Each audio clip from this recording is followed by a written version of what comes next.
Hey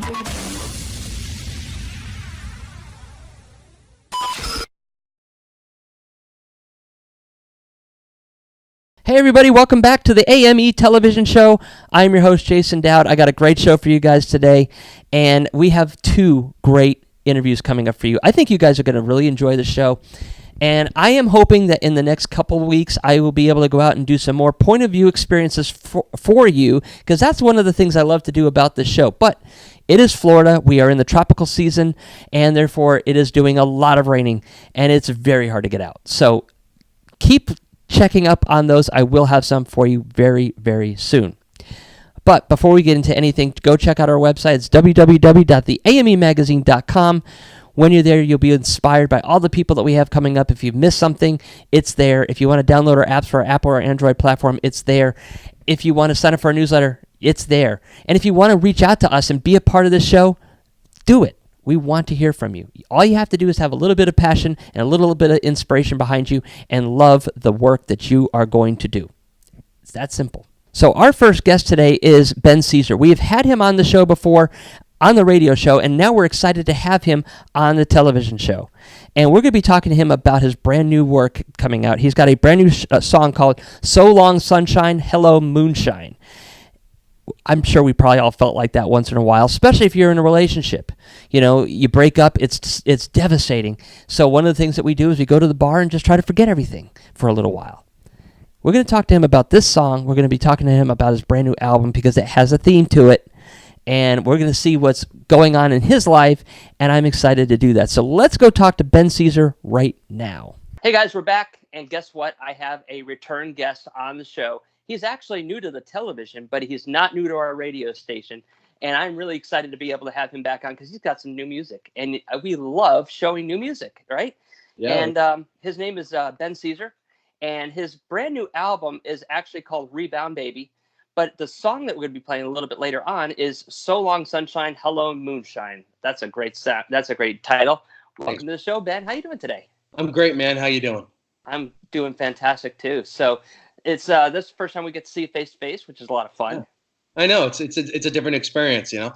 It is, and what I like is that you're still doing what you love to do, you know. And I see so many artists, they get out there, they're so talented, and the problem that they run into is that they either go in front of a crowd of like 5 people all the time, and they get discouraged, so they leave, or they just fall apart, you know, and they stop it, and they're so talented, but you're continuing to do what you do. And we love that here. Thanks, man. You know, it's the music industry is not an easy one. You know, it's just like any other business. There's rejection all the time. There's people saying no to you all the time. And I guess you can say that I've gained an immunity towards the word no, and we're not interested, and you're not good enough. And you know, that's just personal opinion to them. You know, if they don't think I'm good enough, somebody else will think I'm good. And all I know is that I know I have what it takes. So as long as you're confident in what you do, this is for anybody, but I feel like if you have confidence in yourself, that's all that matters at the end of the day in this industry. And you just got to keep going, because eventually all it takes is one person. Yeah. And that's why I try to tell everybody that goes out in these shows and stuff, and they're like, there's only like 5-6 people, or maybe 10, 20 people. I said, yeah, but you don't know who's sitting in that crowd. That person may be the ticket to take you to the next level. And if you go out there and just say there's 5 people, I'm just going to do a basic little, you know, just here I am, you may have just ruined your chances. Yeah, totally. You got to treat every audience like it's the Grand Ole Opry, like it's Gillette Stadium, you know. Yeah. You just got to treat every gig like it is, even if you're playing to mostly a room full of empty chairs and empty tables, or like 6 people. That's what, you know, like Chris Stapleton. I'm a big fan of Chris Stapleton, and when years ago when he started winning his first few awards, one of the things he first thanked was like, thank you to the 12 people who were sitting in that bar with their backs turned, listening to my music, you know? Yeah. But yeah, you know, it's just, you know, the Nashville and the music industry is different for everybody. And I'm just very grateful to be doing what I'm doing. And it's a good thing to be busy in this town. And I'm very happy to say I've been very busy in the last couple years. You know, I've always heard this term, Los Angeles can make you or break you. Is Nashville the same way with the music industry? You know, again, it's personal opinion, and it's just kind of personal experience. But I would say that, I mean, once you're at a certain point, I imagine it's make or break. As long as you don't do anything to screw things up yourself. But like, I'm not fixing to use Twitter anytime soon, because that app ruins lives. I have a Twitter account, but I'm not as open-minded as, say, like Roseanne Barr is. Because she screwed herself up. She screwed everybody's career up. So, keep your opinions to yourself and focus on the music. That's all I have to say. But as far as like make or break, I would say what I've learned is like, you kind of have to decide, okay, how much am I willing to take? Like, have I had enough? There's really no make or break. Whereas, like, I feel maybe in LA that's different, but in Nashville, I feel like it's not much of a make or break as it is like, all right, am I sick and tired of this? And I'm definitely not sick and tired of this. So Right. yeah, man. So tell me a little bit about your music. One of the things that I think it's important for an artist to be is an individual. The music industry is completely saturated by people that want to be there, people that are trying to be there, and people that are there and have been established. And a lot of the times, a lot of that just kind of fades off. But with having so many diverse people in there with different sounds, sometimes they start to sound the same. Sometimes it's hard to distinguish it. Like, I hate to say it, but in rap today, back in the 90s, I could tell you exactly who that was. Now I hear it and it's like, they sound like everybody else. Yeah. And it's getting saturated. So how do you keep your music completely different? And when people hear it, they know it's you. I know it's a tough question, but. No, it's good. Being that I'm not from the South, I'm not Southern, as you know, I'm from a small town outside of Boston. I try to put my own regional flavor into my country music. It's a little bit rockier, and in Boston, New England, like, they love their rock, they love their pop, they love their hip hop and stuff like that. So I try to incorporate my own sound. I have many influences, starting with people like Chris Stapleton and Toby Keith and Phil Vassar, just to name a few. But then I'll get random influences. Like, I'm not gonna lie, like, my guilty pleasure song is "Shipping Up to Boston" by the Dropkick Murphys, and like, that's like Irish rock, like Irish kind of pop rock or whatever. But I get inspiration from them, and like, a lot of my songs are very up tempo, very I want people to have a good time, but I want them to think a little bit. I want them to have a little bit of a thought-provoking experience a little bit when they hear my music. Hence why I came up with the song title "So Long Sunshine, Hello Moonshine." Yeah.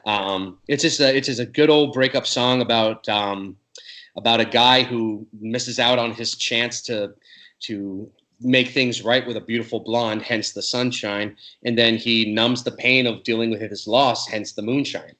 And it's a great song. The song itself is very melancholy, but it has like a Brothers Osborne, Chris Stapleton kind of feel, a little bit of Waylon Jennings. And I try to incorporate the past and incorporate the present in my music, but I also try to find ways to make, there's so many differing opinions on how country music is changing. Country music is changing for the better or changing for the worse. And I think there's always room for evolution. There's always room for experimentation and adaptation. But without a past, you don't have a future. So it's always good to take from your past, like Waylon Jennings and Johnny Cash for me, people like that. But yeah, I'm just me at the end of the day. And if people hear a difference, and they have been, like, on my Instagram at Ben Caesar Music, Cesare, at Ben Caesar Music on Instagram. I did this for a reason. Everybody screws up my last name because people think I'm like Julius Caesar or Caesar Salad or something like that. So just helping people out and helping your friends and followers out. Yeah, it's just a crazy industry, and I just do everything in my power. And if people think I'm different, then I'm doing something right. And I have gotten that. I've gotten comments. I've gotten DMs of people saying, "Oh yeah, like, this is what country should sound like," and like, that makes me feel good, because I'm winging it sometimes, and if people think it sounds good, then I'm doing my job. Yeah.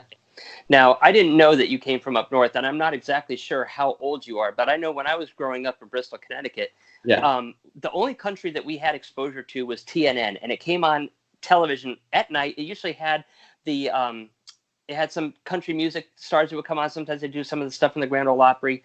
Then they had some music that would come on after that, and then it would be done. And on the weekends, on the radio, we had one station that would play country probably from about 12 midnight to maybe 9 or 10 in the morning. That was it. So I didn't grow up with it. I didn't understand it. I didn't know it. And therefore, I was completely, when I heard it, I was just kind of pushed off away from it a little bit because I didn't understand it. Right. But as I got down here in Florida, I started learning it more. I appreciate it a lot more, and I really like it. Now, Right. as far as you, how did you get the country music bug being up where we are? I mean, I don't know how much it changed since 1989 when I moved away from there, but how did you get into country? Well, I got into country music around the age of 12 years old. I was going on to a family reunion in upstate New York with my parents, and prior to the trip, when people were still carrying like Walkmans and portable CD players and all that stuff, my parents bought me a bunch of bargain bin CDs, and they all ranged from like, you know, 70s rock and classic rock to Motown and old R&B, like the Temptations and stuff like that. And then the last CD that I listened to was a compilation album of country music ranging from the 1960s up to the 1990s.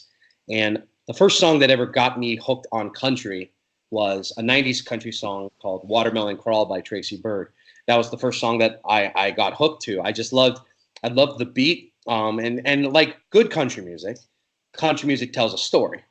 And I thought it was a hilarious story. It was about some dude that gets stuck in the middle of nowhere, Georgia. He stumbles upon a town that celebrates a watermelon festival, and they serve watermelon wine. And if you if you drink too much of it, you should do the watermelon crawl instead of driving. I thought it was funny. It was a funny little story with each verse, and I love the fiddle. I love the twang of it. I thought that was really that's what kind of caught me to the genre. But even before that, I was introduced to country music without even knowing what country music was. I was introduced to music by Faith Hill and Shania Twain prior from like Magic 106.7 WRR in Massachusetts. They played like pop music, classic music, stuff like that. And they played a lot of Shania Twain, a lot of Faith Hill. And I just thought that they were pop. I didn't know they were country. And then after Tracy Byrd, I got into young Toby Keith and Sammy Kershaw. And then I got into buying, my first album was Toby Keith's Honky Tonk University. And I still love playing that song, that album on the loop. I listen to all the songs all the time still. And I got into CMT, watching music videos on CMT, GAC, stuff like that. And then it came from Toby Keith to Brooks and Dunn to Big and Rich to Joe Nichols. And then it just kind of went from there, and I became a huge fan of people like Phil Vassar and Old Dominion and Chris Stapleton and Brothers Osborne. Those are the people Luke Combs, those are the people that I love right now too. But at the end of the day, I love anybody who's successful in this industry. I respect anybody who's successful in this industry. But I have my dislikes too. I'm just going to stick to the likes. I don't want to ruffle any feathers, but those are the people that I love. And Garth Brooks too. Love Garth. Saw him last year for the first time. He's nuts. He's fantastic. I love him. But that's just kind of how it started. That's how it started in my childhood, through CDs. And to answer your question too, you were mentioning a comment about how music, New England wasn't that popular, country music. Yeah. And it wasn't, at least when I got introduced to it. But then they had the Country Fest in Foxborough, where Kenny Chesney opened up. I saw a show with him, and Gretchen Wilson, Carrie Underwood, Dirk Bentley, people like that opened up for him. So that was one of the main, I think, from what I observed, that's one of the main reasons why country music got more popular in our neck of the woods, like Connecticut and Mass. And stuff. So, yeah. So tell me about your new album that's coming out. It sounds like it's got a really good hit to it, and songs to it. Tell me a little bit about the songs, and how did you come up with the name? Well, Rebound Baby was the first single that I came out with this year. I came out with it in May. And, Rebound Baby was influenced by a little bit of personal experience, but I figured a lot of people have gone through this situation where like they've broken up with somebody and they miss the intimacy without the commitment. So, rebound baby, you get a rebound person, rebound guy, rebound girl, who doesn't matter, who cares? But, I just thought, but what if you stumble upon somebody who you want that intimacy with and you don't want the commitment with, but there's something there. There's something I like about that person, but they don't have those feelings in return. They don't reciprocate. So, the rebound baby just keeps coming back into your life, whether you want to or not. And whether or not they love you back, it's just at the end of the day, they're your rebound baby. So I wrote that song. It was a summer song.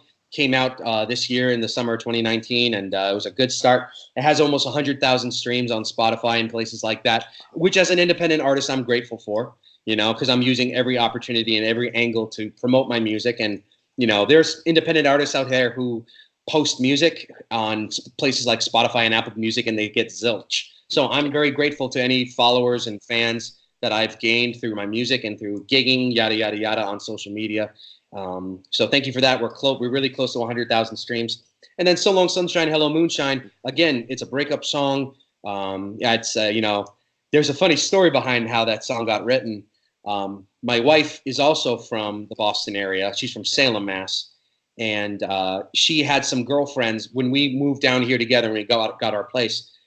She invited some girlfriends down who had never been to Nashville before. We did all the tropes, like, going to the honky tonks and getting drunk and drinking hot and eating hot chicken, all that stuff, having Yazoo beer. And we were all drunk and we were in an Uber. The Uber driver was blasting on the radio, "I'm Walking on Sunshine" by Katrina and the Waves. And they were singing in the back awfully, but they were singing, instead of "I'm Walking on Sunshine," they were singing "I'm Walking on Moonshine," because that's what they thought of when they thought of the South. So I was like, "Oh, sunshine, moonshine." I wrote that in the notes, the note app on my phone. A couple months later, I'm looking through my song ideas. I'm like, "Oh, I wrote that. There's something there." And I wrote it with a couple co-writers, Rambo and Cherie Austin. They're great songwriters. I loved writing with them. They're great. And we just kind of came up with this ironically melancholy song with a Brothers Osborne, Chris Stapleton kind of vibe, mid-tempo kind of vibe. And then we're probably, we as in me, we're probably going to release an EP sometime next year with an undecided name. Still figuring it out. But I've written a bunch of songs with a bunch of other people this year, and it's hard to pinpoint, but another song that I'm releasing this year on October 18th is called "The Wrong Place." And that's one of my favorite songs that I have written in the last couple of years. And I'm really excited about it. It has a really cool bluesy kind of country rock kind of vibe to it. And it's like, that's kind of stems from my experiences with long distance relationships. I've been in one 2-year distance relationship with a girl from Florida. And even though it lasted 2 years, it didn't, obviously it didn't last. And then I spent a year long distance with my wife, then girlfriend. And I'm like, "Look, Adriana, I live in Nashville, Tennessee. I have to be down here for work if I want to be taken seriously as an artist. But at the same time, I love you. So it's like, I'm giving you an out. If you don't think I'm worth it, if you don't want to move down to Nashville with me, go ahead. I'm giving you an out." But I guess she saw something about me that made her want to move down here and be with me. And she's my emotional support. She helps me out, keep my schedule so I don't go crazy. And I end up being wrapped up in a straitjacket because the music industry makes you that way. Yeah. But the Wrong Place is just like just a stance on long distance relationships. One of us is in the wrong place, and one of us should be where the other person is. And it's really fun. It's a really bluesy song. And then I have a couple other songs I wrote. Another one I wrote for my grandpa. My grandpa was pure blood Irish American, and he died back in 2007. And I wrote a song for him in his honor. It's a ballad, and it's called Irish Whistle, because one of my fondest memories of him was how happy-go-lucky he was, and he was full of life and energy, and he whistled a lot. He hummed and shantied and whistled a lot. So I wrote a song called Irish Whistle, and I just got off a Irish radio tour promoting Rebound Baby and So Long Sunshine, Hello Moonshine over in Ireland and the UK about a month ago. And I played that song for them because I'm like, this is a pilgrimage for me, man. I'm going to sing this song for my grandpa because I'm in Ireland, man.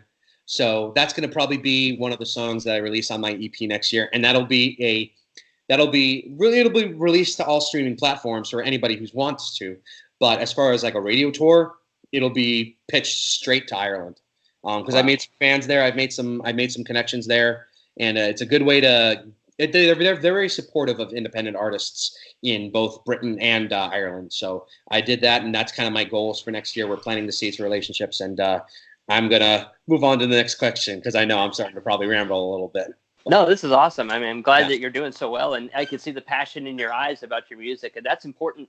I see so many people that, like I said, they try to get in this, but they don't have that passion. You can see it in their eyes. You could feel it when they talk to you. Yeah. And it's just like, you could see why they'd fall off. But, I hope people see that in your eyes when you talk about it, because you light up.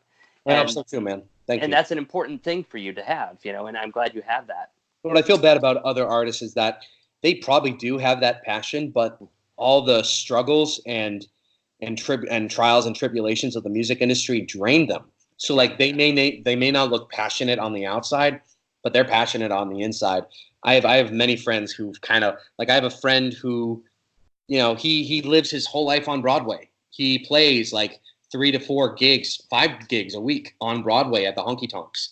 And the one thing that kept him alive was that after playing Alan Jackson's bar down on Broadway, Alan Jackson gave him a chance and he started opening for Alan Jackson on tour. And that's like kind of the one thing that just kind of kept him going, because one day somebody will pay attention to him, and who better to pay attention to him than Alan Jackson himself. So, like you said, anybody could be in the audience. Anybody of importance can be your audience. So just live each day like it's your last, and play each gig like it's your last. Play each gig like it's the Opry, Yeah, absolutely. Yeah. Well, we're running out of time, and I do want to be able to tell everybody where they can find your music, where they could see any tours that you got coming out, and maybe just follow you to see what you got going on in your life. Yeah, man. For those of you who are meeting me for the first time, my name is Ben Cesare, Cesare. And you can follow me on bencaesarmusic.com, facebook.com/bencaesarmusic, and at bencaesarmusic on Instagram and Twitter, although I don't use Twitter a lot because I would like to have a career. I'd like to have a career without being free, open-spoken. So I don't use Twitter as much. Follow me on Instagram and Facebook.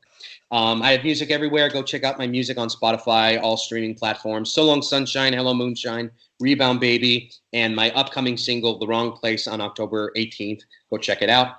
And I got a lot of gigs coming up. I'm going to be I do a lot of gigs down on Broadway just to pay the bills, keep the bacon, bring home the bacon, yada yada yada. So my next gig is at Old Red, Blake Shelton's bar down on Broadway. I'm playing Saturday, September 20. Sorry, no, it's September 14th, from 6 to 10. Playing there. Just come check me out. And then I'm doing the Hard Rock Casino in Tulsa, Oklahoma, October 23rd. So go check me out. If you're from Oklahoma, go check me out. And then for any other further touring information, go check out bencaesarmusic.com and at bencaesarmusic on Instagram. Well, Ben, thank you for coming on here, talking to us. I could see the passion that you have for your music. That's sparking everything. And congratulations on the new single that's coming out. And also your album. So, I'm glad you're doing so well, and we'd love to get you back on again in the future. Yeah, call me anytime, man. I'll be all happy to do it for another Pats fan. All right. And guys, we're going to take a quick commercial break. We'll be right back. What do you want? You want Gladys Goodies? You want to try chicken? How about turkey? You want to try turkey? You never tried sweet potato before. How about we give you a sweet potato? It might help your stomach. You do? Well, there's only one place to get it, and that is GladysGoodies.com, where you can get the chicken, the turkey, the sweet potato, salmon, beef, and more. Should we show them the website one more time so they know where to get it? Well, I'm going to listen to puppies, so here's the website. If you want all natural, healthy treats with no chemicals, byproducts, or other harmful ingredients, GladysGoodies.com is the place for you. We got the treats and the swag to make their tails wag. If you liked the show today, don't forget to subscribe to our channel, share, and comment below. You can also find us on Instagram, Facebook at The AME Experience, also Twitter at The AMEEX, and of course you can find us at www.theamemagazine.com. Hey everybody, welcome back. I hope that you enjoyed our last guest, Ben Cesare. He's a great guy, isn't he? I had a lot of fun with him. He's got some great music. He's just an overall talented person. And now we have another very special person coming on. She's an author of a children's book called I Like the Me I See. Her name is Jessica Culture Queen Hebron. And what I love about this book is that it shows kids of different minorities that they should be proud of who they are. They should be proud of the skin that they have. They should be proud of their heritage. They should be proud of everything that makes them who they are. And it's not just one particular culture group. It's all our cultures. We should all be very proud of where we come from, where we've been, and what made us who we are today. You know, all of our history comes from our parents, our great-grandparents, our great-great-grandparents, and so on and so forth. We inherit stuff from them, and therefore we are a continuing light on our life. Nobody should ever be upset or just disgruntled or ashamed of who they are. And I see a lot of that going on lately. And I think it's part of a narrative that I think is extremely dangerous, not only for the kids, but for ourselves too. You know, everybody has different things. We're not all the same. And that's what I think makes this world such an amazing place. We have different religions, different foods, different traditional dresses, different ways of thinking. And we shouldn't want to be somebody else. We should be proud to be ourselves. And that's what she's talking about here in this book. She is so much fun. I had a great interview with her, and I think you guys are going to enjoy it just as much. So please, let's go talk to Jessica Hebron right now, talk to her about her book, and have some fun. Hey, everybody. We are back. We're on Skype video. We have a great guest on, and I cannot wait to talk to her about her book. And actually, this is more than just a book. It's also a music. It's got a lot of stuff to it. Her name is Jessica Culture Queen Hebron, and she's got this new book called I Like the Me I See. I like that. Thank you. And she is a award-winning performer and a teaching artist. And she's also, this is actually her first picture book, but the book comes from her uplifting lyrics of her popular song, which is also self-titled, I Like the Me I See. Welcome to the show. How you doing today? Well, I'm doing great. I've been excited about talking to you all day long. So. Me too. I like talking to people. I like meeting people. And, you know, I love being able to share what you got going on. It sounds like an incredible message. And that was one of the first things that drove me to read what came over to me and why I wanted to bring you on. So let's kind of talk to the world about you a little bit. Let's get them to understand you. How did you become into the entertainment and writing and everything else? Well, I always tell people I've always wanted to be a children's entertainer. I just turned 35 2 days ago, and when I was a kid, I used to love to watch Sesame Street and Barney and all those different shows, Lamb Chop, all of the different entertainers that you would see entertaining children. I said, that's what I want to be when I grow up. And I just get a kick out of it every time that I get to be not only a children's entertainer, but educator, children's musician, and now children's author. It's like everything, trifecta. Watch out. Then next I'll be making children's toys. It's already in the works. So what did it start with, the music or the writing? Well, it actually got started with me being a drama teacher. I was a children's drama teacher. I taught high school, middle school, elementary school, and through teaching children drama, my company, Culture Kingdom Kids, actually started as an after-school program for children to help them to learn how to love themselves through the arts and to love their culture. So I started off as a teacher, going after school, volunteering at an elementary school, working with children that way. I was always in the arts, always trying to figure out creative ways to make cultural programming really, really exciting for children. And once I started the company, I started doing children's festivals and planning them and hosting them. And I realized, hey, I like planning it, but I also want to perform for the children too and create content for the children that I wasn't seeing in the media and in programming that was already offered from, many different places. So I said, hey, I got to create it. And that's how I really started. It wasn't until maybe 4 years into the business, we're going on into our Culture Kingdom Kids is going into its 10th anniversary in February 2020. It wasn't until then, about 3 to 4 years in the company, that I actually started becoming the children's entertainer, culture queen, as you see me today. And once I got into it, everything just opened up. People really resonated with a Black queen that was for children, an African-American queen for children. And from that point, I was able to, launch many different programs and many different festivals and on many different stages all over the place. And that is how I actually got started. Well, I'll tell you what, I know how important art is to children because I was one of those kids that I didn't love myself either. I still don't 100%, despite what people say. But you know what? Art really kind of gave me some type of purpose when I was in school. Mm-hmm. And if I didn't have art, I was never good at sports.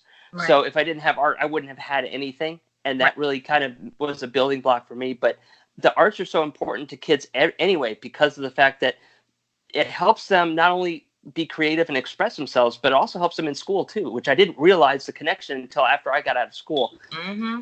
It can actually enhance their grades and can do some amazing things for them. So it's great that you're doing that. Thank you. And I love it. I mean, I graduated from a performing arts school. I have two parents who are not only educators and social workers, but also artists. They exposed me to the arts. They love the arts. Arts was I'll tell you this. Last week, my parents woke me up. They're 71 and 65. They woke me up in the morning to read a poem to me, an inspirational poem that my dad wrote. He was like, I wrote this poem. So he reads it to me. And I'm like, thank you. Like 7:30, and he wanted to share it with me, but he was like, I just want you to have this for your morning inspiration. And then my mom calls me 10 minutes later and said, hey, I want to read you a poem. And I'm like, what is this? Like what is going on? And it's the same poem that my dad wrote. She's like, I just thought you should know this poem. It's to start you off right in the morning. So I was raised with parents who truly, even to this day, they truly support the arts, and they knew that was very important for both their children, my sister and myself, to have that as an outlet, not only for just creativity, but also art as a way to have cultural identity, positive cultural identity. That's important. Some people don't understand who they are, why they are, and why they look different from other kids. And sometimes, especially as kids, I think that's really what develops the hatred, because people don't understand the other people and and where they come from. Mm-hmm. They're scared of it. And when you're scared, you try to distance yourself. Right. And I actually love the differences in people. I think that the different skin culture, the colors, the different cultural outfits that we wear, the foods, that's amazing. Mm-hmm. And I would love to just sit around and go around and eat all the different foods and talk to them about all their different cultures, their dances, their songs, and everything. That's what makes everybody so special. I know my earliest memories as a child is actually going to festivals with my mom and my aunts and my dads, just taking me places and getting to experience all that. And that's the thing about the book.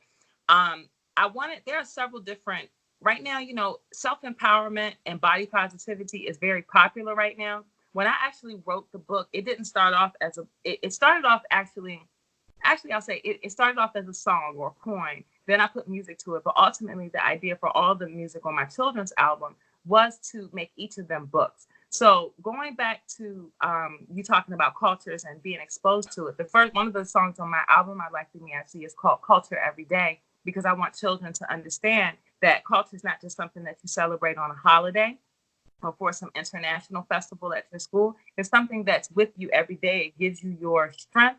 And it's something that you can use to give you self-empowerment. And so we celebrate our culture every day. And then also, I Like the Me I See, same thing. It started off as a book idea, but then it was easier and quicker to turn it into a song because I learned better through music. And then now it's a book, but it actually was intended to be a book first. So I've always learned through music. And I love children's books.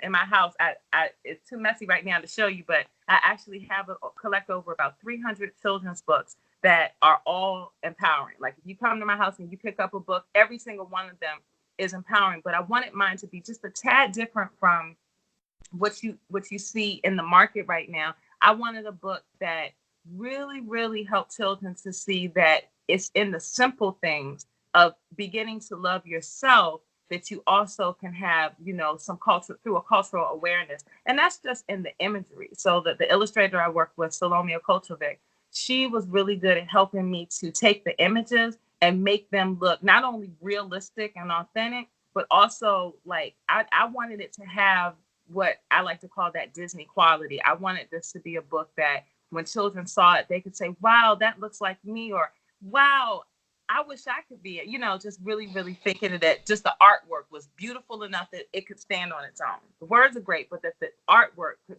really, really pull the children in.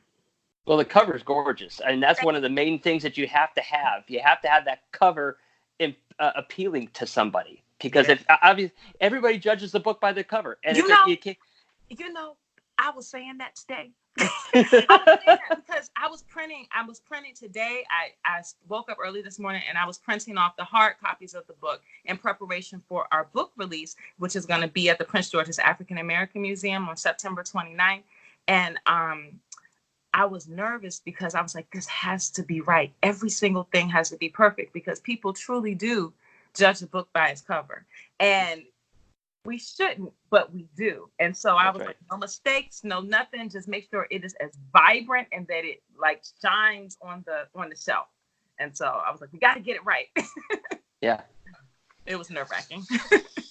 Well, I know what the spirit of the book is, but I'd like to hear from your perspective why kids wouldn't love themselves, and where does it come from? Oh, we live in a world that makes you, it's so weird because they get mixed messages. We live in a world right now where there's two things going on. Number one, there's the positive side where everyone's saying love yourself. It doesn't matter what size you are, it doesn't matter what color you are, all colors are beautiful, everything is beautiful. And there's that side, and I have to admit that there has been a concerted effort to make sure that children's books, children's music, children's toys, specifically children's dolls, reflect children better, specifically minority children, children of color.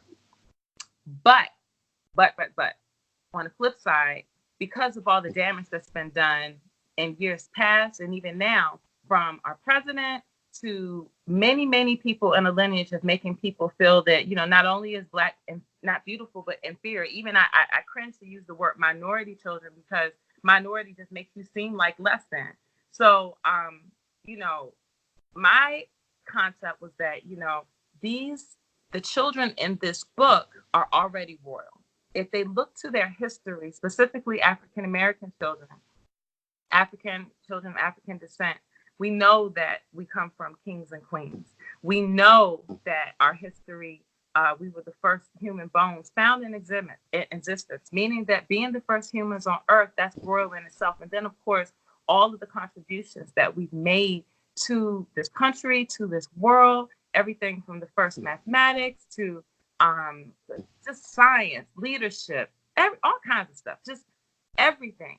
If our children knew that early on, instead of waiting until they took like an African American class in college or wait until something goes wrong, they could and do carry themselves differently. And so my hope is that, being that this is a children's book, is that children reading the book at such a young age, this will be a vitamin that they can take, if you will, or read, that will be a supplement to really help them to feel the enrichment, to know where they come from. I mean, the words are very simple. I like the me I see. I am who I'm supposed to be, meaning that you don't have to, you already born a tower of royal power. Anything you do in this world that's great is going to be a great addition, but you weren't born less than. And then, I like my hair. It's supposed to be there, meaning that whatever it looks like, you were intended to look like that, and you should rock that because it's beautiful. I like my eyes. I can see the worldwide. I wanted the children to know that they're not limited to just the U.S., that they could be world citizens, and that, through the internet, and then, of course, getting on a plane, you can travel the world. The world is truly their oyster. And a lot of these concepts that I wrote this book also based on how my parents raised me. These are the things that they were telling me at a young age. And it did not make me cocky, but it did give me a sense of confidence whenever I was going through a problem or feeling bad about myself, because I totally was one child who was bullied. I'm really tall. You might not be able to see it here, but I'm like 5'10", and I wore a size 12 shoe since like the 5th grade. So I was ginormous at a young age. The tallest one. I did not like my nose. I definitely didn't like how big my feet were, because I couldn't wear all the cutesy shoes that my friends were wearing. And I felt like, why was I born this way? Like, I knew I was talented. I never questioned my talent. However, how I looked it took a while, especially when you kind of go through that ugly phase or the awkward phase. As a preteen, I couldn't understand why I was built the way that I was built. But when I started learning my history and looking in the pictures and even looking at family photos, I realized that there are so many king queens that look just like me. They have my stature, they have my eyes, specifically, they have my nose, I have their nose, things like that. When I learned about my history, that's when I learned, there are people who are very successful and powerful that I look like, and that's a beautiful thing to be. So the book is to give them gems and vitamins to help them to set the record straight from the beginning. Like, I don't care what the world may tell you, because you're gonna encounter a whole lot of people that are gonna tell you a whole lot of things, but this is what you must know for sure within yourself before you go out there at 3 years old. Just like you have parents that have to have the conversations with their children about when they see the police.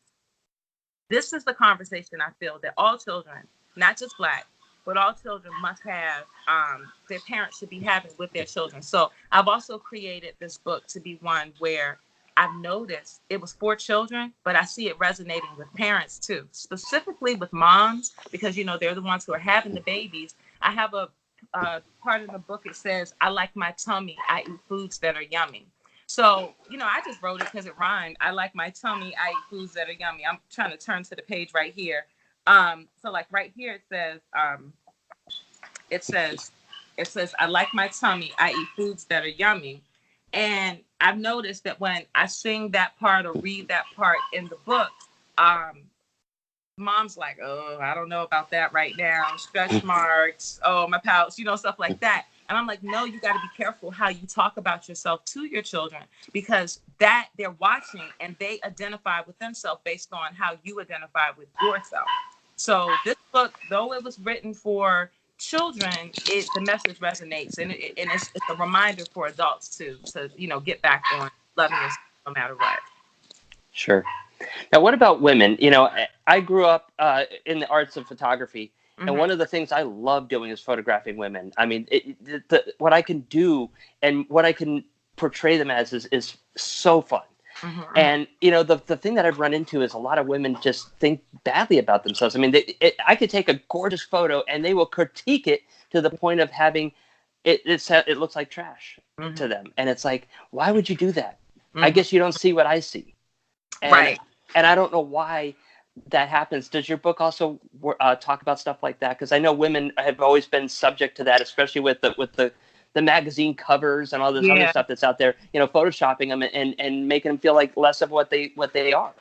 Well, I'll tell you, creating the illustrations for this book, the illustrator, we had to have a long conversation about how skin tone would be reflected in the book, how texture of hair would be reflected in the book, the texture of the skin. I wanted to make sure that, number one, that it actually, because I'm in the book, that it actually looked like me. And then I had to also, because remember I told you when I was a kid, I didn't like my nose, and I definitely didn't like my feet.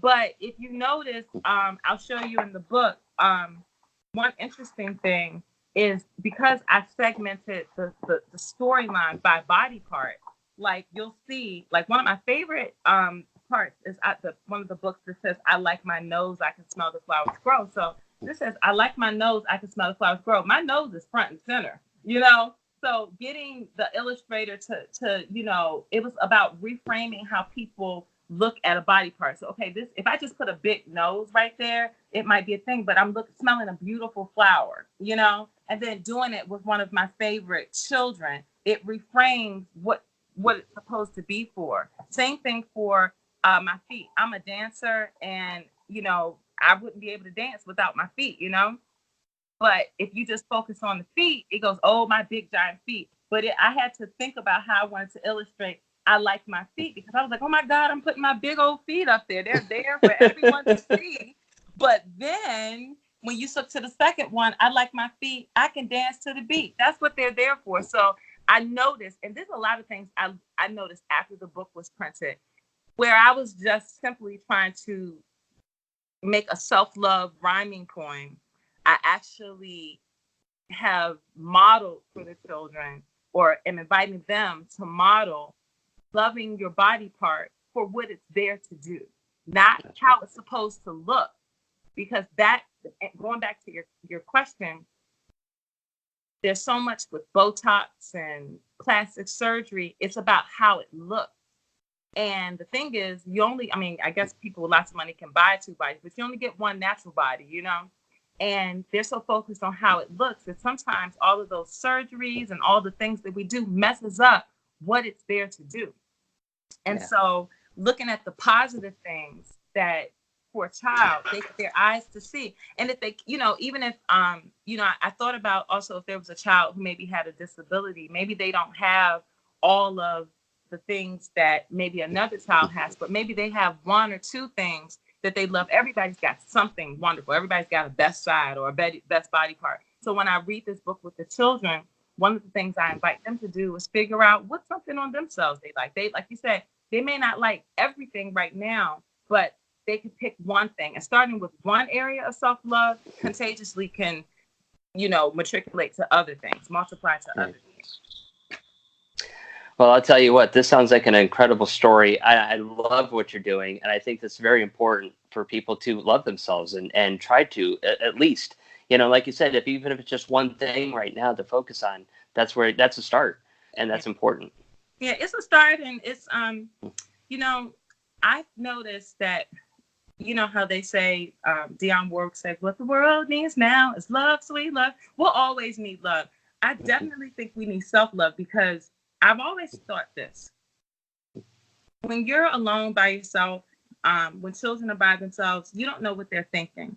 And it's really important to take care of our mental health and what we think about ourselves, because what we think about ourselves, it actually self-actualizes into how we interact with ourselves and with the world, what we believe about ourselves. And so I like the me I see.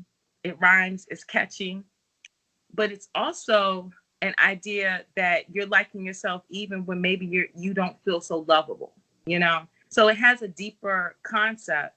One of the other features of the book that I am asking all people who purchase the book to do is that I have a page right here where the children can actually draw a picture of themselves. And it says, draw yourself here, don't forget your crown. And the reason I put that there is because all of the children in the book, you obviously seeing me wearing my crown today. All of the children in the book are wearing crowns. Each child, different types of crowns, but they're all wearing crowns because it's a subliminal message, but kind of blatant, that they really are towers of royal power. And so Crayola makes these amazing multicultural colored crayons that come in different skin tones. And what I'm inviting they're amazing. So you don't have to now, like if you're white, you don't have to like use the yellow crayon anymore, or the peach crayon. You can actually use like a skin tone. Or if you're black, you can be many, many different shades of brown. So I'm asking people to use those crayons to color themselves, because it's interesting to see how children identify with themselves based on skin color, and the idea that they don't have to choose because the crayon's not there. So that's where we are in the world. The crayons are there, and the crayons are there. The books are there. It's happening slowly. My book is just one. My book and my album are two contributions to making sure that we have so many, self-love books. But the cultural identity part is crucial, and that's because you can love yourself and hate your culture. Mm-hmm. You can love how you look and still like have someone say, "Oh, I hate being black," or vice versa. Yeah, you can have that, or love being culturally, African American, but hate yourself. And and to me, they are. If you know who you are and where you come from, then you know where you're going. And you know that you come from a long lineage of success and beauty, inner beauty and outer beauty. So this is just a gem. I'm not trying to minimize my book, but just trying to say, on a child level, I find that I enjoy at 35 years old reading children's books, because I think they get to the point. They get to the point. The message is clear, and there's pictures. Who doesn't love a picture? That's true. Well, we got just a few minutes left, so please tell everybody where they can find your book, where they can explore more about you and see everything that you got going out in the world. Okay, well, my website is www.culturekingdomkids.com, culturekingdomkids.com. And on that website, you can purchase the book. You can purchase I Like the Me, I See the book. You can purchase I Like the Me, I See the album, children's album. You can also download it on iTunes. It's also going to be available on Amazon pretty soon. But if you definitely purchase it from me, because if you purchase it directly from me, one special thing is I will be sure to autograph it for your children, but with something special. When a child reads I Like the Me, I See, they become an official Culture Kingdom kid.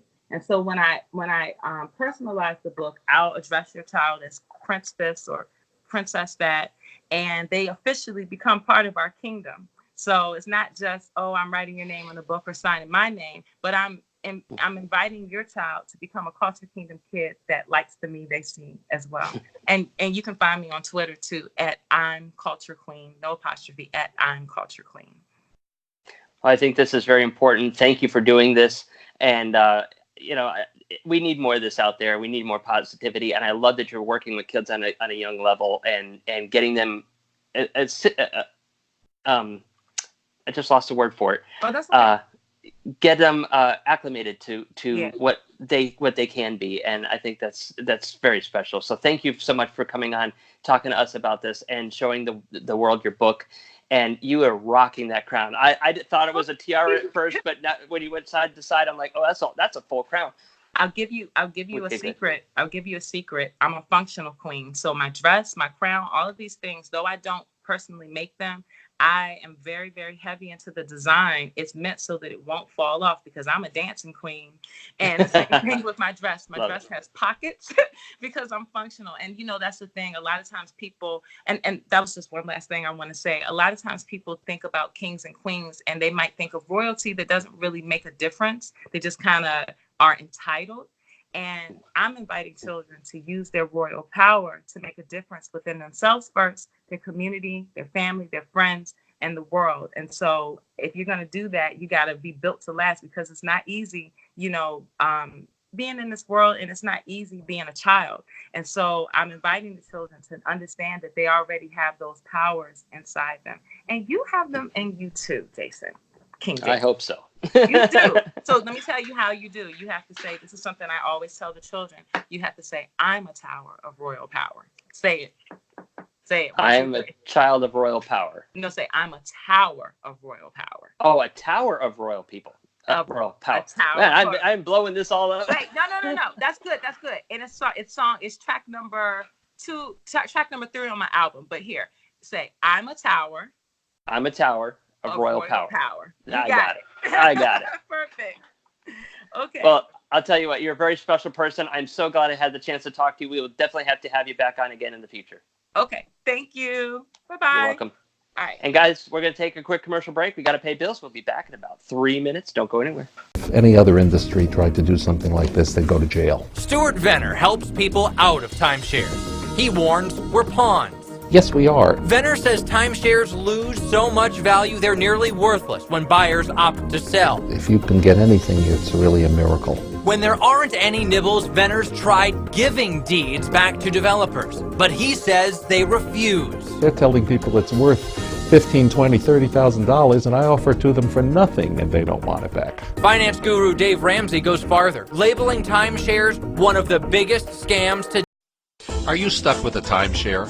Did you attend the presentation and were seduced and enticed into buying that great vacation and investment?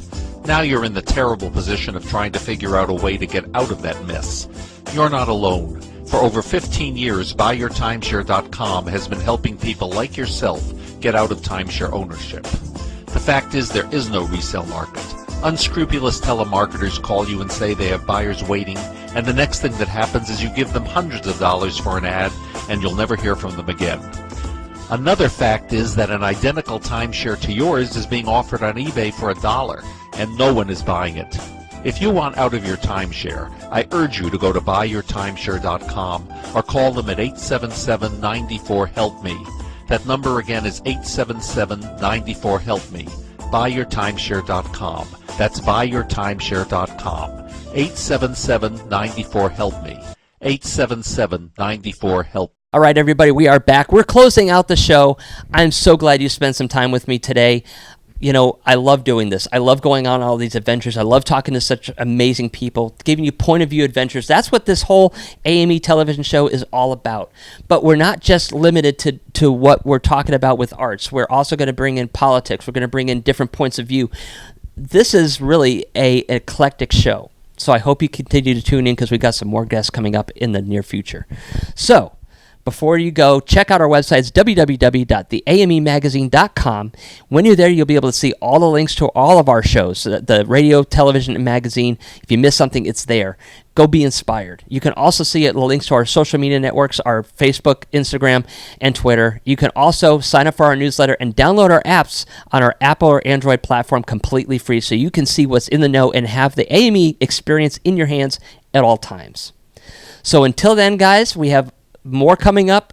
I know you're not gonna want to miss it. Keep checking the website to see who we got coming out, and keep those creative juices flowing. We'll see you on the next adventure. If you liked the show today, don't forget to subscribe to our channel, share, and comment below.